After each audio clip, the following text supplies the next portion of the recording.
Hello friends, मी सचिन रत्नबारकी आपलं स्वागत करतो आपल्या PSP ऑनलाईन पाठशाला यूट्यूब चॅनलवर. तर आपण रोज नवीन प्रिवियस इयर क्वेश्चन घेत आहे 10वी बोर्डचा. तर आजही आपल्याला एक नवीन म्हणजे प्रिवियस इयर क्वेश्चन पेपर पाहायचा आहे 10वी बोर्डचा. तर आज आपण पाहूया 2024चा प्रिवियस इयर क्वेश्चन, पण तो जुलैमधील. म्हणजे बघा, तर आपल्यासमोर आहे जुलैमधील 2024चा हा प्रिवियस इयर क्वेश्चन पेपर आहे, जुलै 2024चा.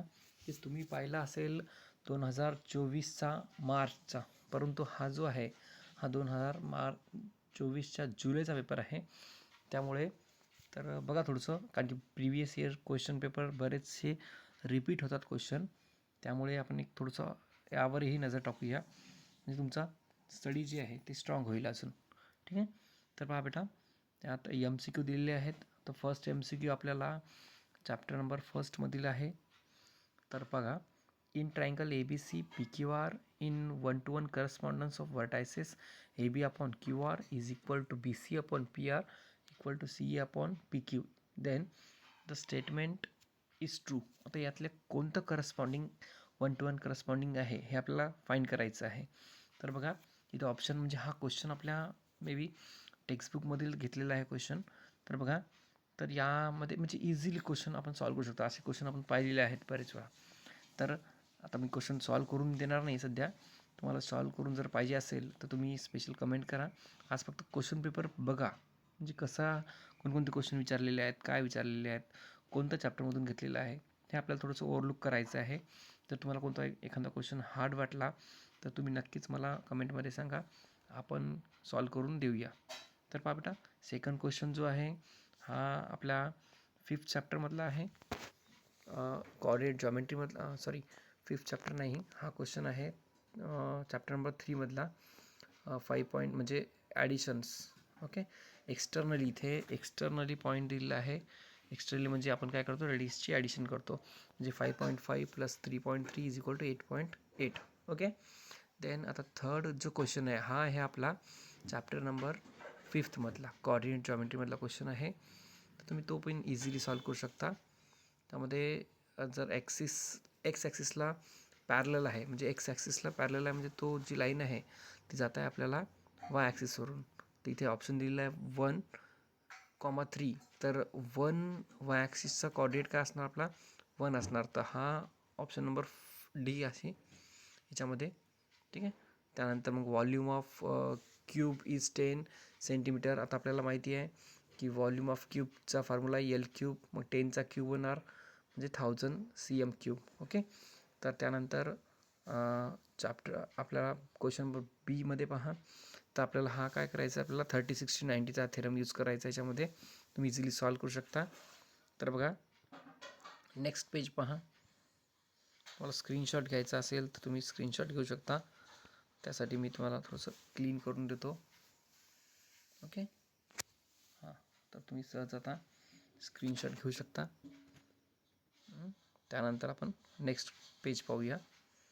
हां, तर नेक्स्ट पेजमध्ये पहा, हा जे क्वेश्चन आहे हा पण आपल्याला चॅप्टर नंबर 3मधला आहे, म्हणजे सर्कलमधला आहे.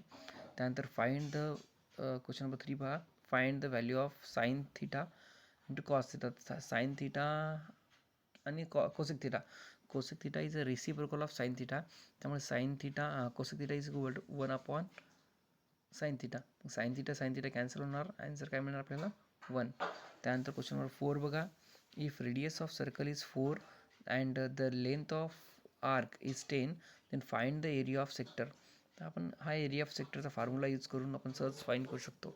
त्यानंतर कंप्लीट द फॉलोइंग ॲक्टिव्हिटी. आता ॲक्टिव्हिटी तर विचारणारच आहे तुम्हाला, त्यामुळे आपल्या टेक्स्टबुकमध्ये जेवढ्या पण सॉल्व एक्झाम्पलमध्ये ॲक्टिव्हिटी दिल्या आहे ते तुम्ही ऑब्झर्व करा, त्याचा सराव करा, म्हणजे तुम्हाला हे ॲक्टिव्हिटीज खूप इझी जातील. त्यापैकीच बऱ्याच वेळा ॲक्टिव्हिटी विचारतात. तर बघा, नंतर क्वेश्चन नंबर 2मध्ये पहा. त्यातही हा sine sec theta equal to 25/7 दिलेला आहे. म्हणजे आपण सेकची identity 1 + tan square theta equal sec square theta ही यूज करून काढू शकतो. ती दिली आहे ऑलरेडी. नंतर सेक स्क्वेअरची व्हॅल्यू ठेवायची, आपले 25/7चा स्क्वेअर करायचा आहे. तुम्ही सहज इझिली सॉल्व करू शकता आणि ॲन्सर काढू शकता. त्यानंतर complete the following activity finding the volume of cone, म्हणजे आपल्याला हे 3 आहेत ऑप्शन दिले, 3पैकी 2 सॉल्व करायचे आहे. कोणतेही 2 आपण सॉल्व इझिली करू शकतो. तर बघा नेक्स्ट पेज पहा, त्यामध्ये आपल्याला ॲक्टिव्हिटी दिलेली आहे. त्यानंतर क्वेश्चन नंबर बी बघा, त्यामध्ये काय आहे, solve the following sub questions any 4, 2 मार्क्सचे क्वेश्चन आहेत. तर पहा क्वेश्चन नंबर फर्स्ट आहे, construct a tangent to the circle with point P and radius. हा कन्स्ट्रक्शनचा पार्ट आहे. तो आपण इझिली सॉल्व करू शकता. थोडंसं कन्स्ट्रक्शनचं प्रॅक्टिस करा जास्त, म्हणजे तुम्हाला सहज सॉल्व करता येईल. त्यानंतर क्वेश्चन नंबर 2 जो आहे हा अँगल बायसेक्टर थेरमवर डिपेंड आहे. त्यानंतर क्वेश्चन नंबर 3 बघा, find the surface area of sphere of diameter. स्पियरचा क्वेश्चन मॅक्झिमम रिपीट होतो. स्पियरचं व्हॉल्यूम, स्पियरचा सरफेस एरिया तुम्ही सहज लर्न करून ठेवा. स्पियरवर क्वेश्चन बऱ्याच वेळा रिपीट झाले आहेत. त्यानंतर हा जो क्वेश्चन नंबर 4 आहे, हा क्वेश्चन नंबर 4 जो आहे हा जॉमेट्रिक मीन थेरमवर डिपेंड आहे. तुम्ही सॉल्व करू शकता सहज, म्हणजे NQ² is equal to PN into NR. Okay, PN into NR आहे, म्हणजे याचा ॲन्सर मे बी असेल 9चा स्क्वेअर येते 9 स्क्वेअर रूट 3 आणि 16चं square route 4, 3 4 12 answer. That will be 12 answer. QN is 12. Okay, then find the value slope of line. Slope of lineचा formula आपण सहज use करू शकतो. y2 - y1 आपण x2 - x1चा फॉर्म्युला यूज करून. त्यानंतर कंप्लीट द फॉलोइंग ॲक्टिव्हिटी. परत एक ॲक्टिव्हिटी आहे, म्हणजे एक ॲक्टिव्हिटी जी आहे ही इथे आपल्याला 4 मार्क्सला विचारलेली आहे, इथे 3 मार्क्सला, म्हणजे 7 मार्क्सला ॲक्टिव्हिटी कंपल्सरी असणार. म्हणजे तिथं जी 2 मार्क्सची ॲक्टिव्हिटी आहे हे एनी सॉल्व एनी 2 असणार आणि इथे सॉल्व एनी 1 असणार. तर पहा नेक्स्ट क्वेश्चनमध्ये पहा, लास्ट पेज आहे आता, त्यामध्ये आपण बघूया की a cylinder having radius 7, height 21, complete the activity, calculate the volume on circumference of its base. तर आपण इझिली सॉल्व करू शकतो. याच्यात व्हॅल्यू फक्त पुट करायची आहे व्यवस्थित, जी ॲक्टिव्हिटी आहे बॉक्समध्येच लिहायची आहे, जे आपल्याला सॉल्व करता येईल. ओके, तर क्वेश्चन नंबर बीमध्ये पहा, solve the following sub questions of any 2. Okay, हे 3 मार्क्स आहे each. Prove that opposite angles of cyclic quadrilateral are supplementary. हा एक थेरम इम्पॉर्टंट आहे, one of the important theorem. हा आपल्या टेक्स्टबुकमध्ये ॲक्टिव्हिटी टाईपमध्ये विचारलेला आहे. मे बी तुम्हाला ॲक्टिव्हिटी टाईपमध्येच विचारू शकतात किंवा असंही आपल्याला विचारू शकतात. ओके, तर draw the circle with centre P and radius 3.5 centimetre. Take a point Q at a distance 8 centimetre. Construct a tangent to the circle. म्हणजे आपण जर कन्स्ट्रक्शनचा पार्ट जो चॅप्टर आहे आपला 4th त्यात पाहिलं आपण, तर त्यामधलेच क्वेश्चन आहे, फक्त व्हॅल्यू थोडीशी चेंज केलेली आहे आणि तुम्ही सहज त्याची प्रॅक्टिस करा, तुम्हाला त्यामध्ये कन्स्ट्रक्शनचे मार्क्स सहज मिळतील. ओके, तर पहा, show that points are collinear. आता कोलिनियरचा जो क्वेश्चन आहे 3 पॉईंट्स दिलेले आहे, तर आपण 2 प्रकारे सॉल्व करू शकता. एक तर स्लोप पॉईंटचा फॉर्म्युला यूज करू शकता, स्लोप लाईनचा फॉर्म्युला करू शकता, अदरवाईज डिस्टन्स फॉर्म्युलाही यूज करू शकता. तुम्ही कुठलाही फॉर्म्युला जे तुम्हाला इझी जाईल तो यूज करू शकता. ओके, त्यानंतर आपल्याला क्वेश्चन नंबर 4मध्ये बघा, हा क्वेश्चन आपल्या प्रॅक्टिस सेटमधलाच क्वेश्चन आहे. 1.4 प्रॅक्टिस सेट जी आहे त्यातला क्वेश्चन 4 जो आहे हे दिलेला आहे आपल्याला, ॲज इट इज क्वेश्चन दिला आहे ह्याच्यामध्ये. तर MNची व्हॅल्यू आपल्याला सहज फाइंड करता येतो. ओके, त्यानंतर थोडंसं आता हे जे आहेत हे जे आपण बघत आहे क्वेश्चन नंबर हा 8 मार्क्स, हे 8 मार्क आणि 3 मार्क्स हे जरा थोडेसे चॅलेंजिंग असतात. तर याला थोडंसं आपल्याला मे बी कधी कधी प्रॉब्लेम सेटमधले विचारतात किंवा आउट ऑफ म्हणजे टेक्स्टबुक जे सॉल्व एक्झाम्पल विचारतात किंवा आउट ऑफ टेक्स्टबुक विचारतात. फक्त व्हॅल्यू चेंज करून त्या आपल्या कन्सेप्टवर डिपेंड असतात. आता इथपर्यंत पेपर सहज इझी असतात. आपला किती या क्वेश्चन नंबर 3पर्यंत पेपर तुम्ही सहज सॉल्व करू शकता. पण क्वेश्चन नंबर 4पासून आणि 5thवाला क्वेश्चन ह्यामध्ये थोडंसं डिफिकल्टी जाईल तुम्हाला. मे बी यातला हे तर क्वेश्चन इझी असेल. ठीक आहे, तुम्ही सॉल्व करू शकता. तुम्हाला तरी ट्राय करून बघा, नाही आला तर तुम्हाला मी सांगेलच आपल्या याच्यावर. परत आता हा क्वेश्चन कन्स्ट्रक्शनचा आहे, 4 मार्क्सचा इझी क्वेश्चन आहे. यामध्ये LMN सिमिलर ट्रायंगल LQP म्हणजे हा जो क्वेश्चन आहे हा कॉमन पॉईंटवर विचारलेला आहे. यल हा अँगल दोघांमध्ये कॉमन आहे, त्यामुळे कॉमन ट्रायंगल आपल्याला ड्रॉ करायचं आहे. मॅक्झिमम वेळा कॉमन ट्रायंगलच विचारतात, डिसजॉईंट ट्रायंगल फार रिअर विचारतात. कॉमन ट्रायंगलचे जास्त क्वेश्चन रिपीट झालेले आहेत.